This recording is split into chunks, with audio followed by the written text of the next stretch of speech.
And dear 11th class students, and today in your botany subject, we are going to take up a new unit that is, and the first part of that unit is the mineral nutrition.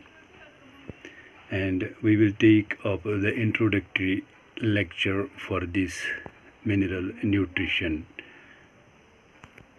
And previously we have talked about the transport in the plants, and now this is the perhaps this is the last unit of your as per the syllabus. This is the last unit of your course, and the first part of this is the mineral nutrition.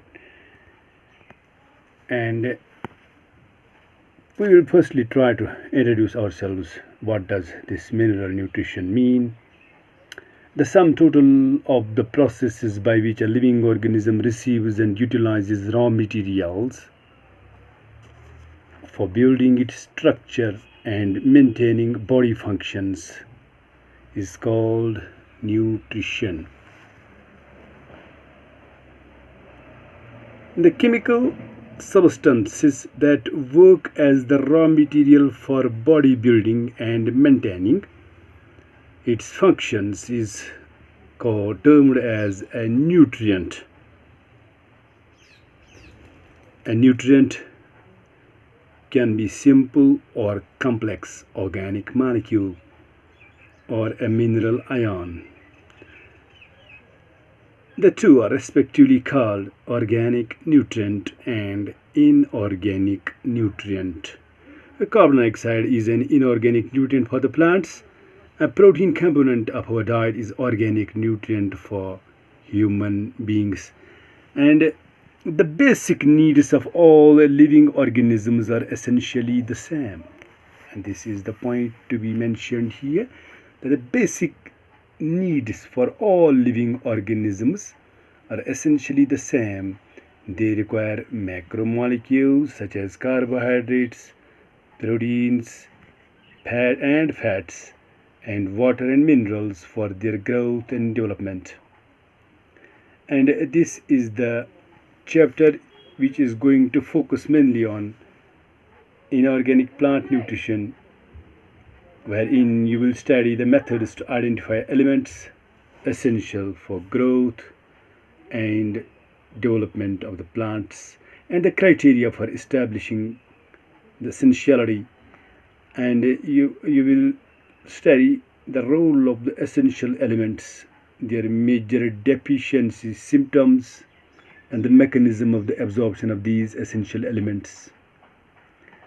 Simply, this chapter introduces you to the significance and mechanism of the biological nitrogen fixation as well.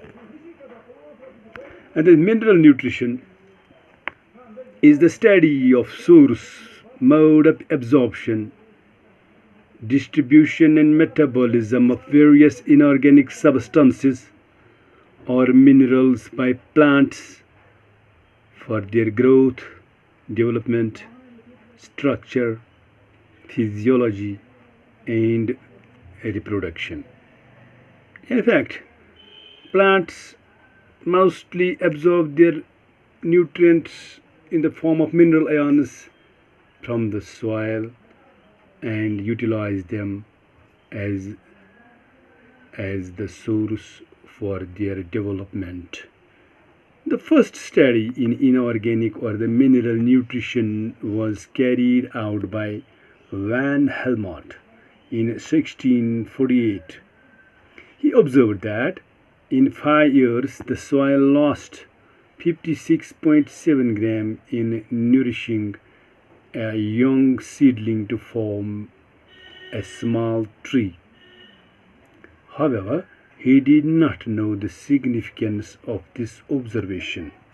What actually was getting utilized from the soil by the tree for its development.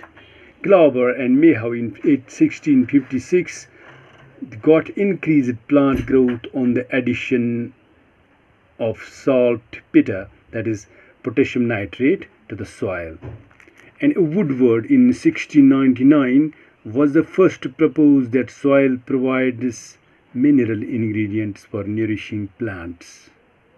And de Saussure in 1804 concluded that the mineral nutrient of the plant is got from the soil.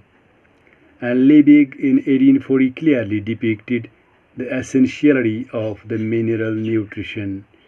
He gave the law of minimum, which states that productivity of a soil depends upon the proportionate amount of the deficient mineral.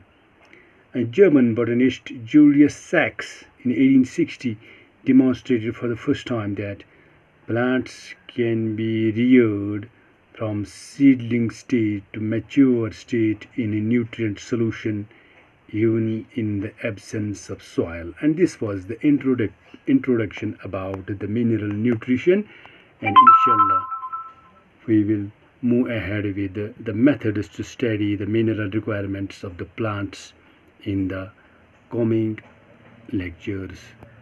So stay tuned. Have a nice day.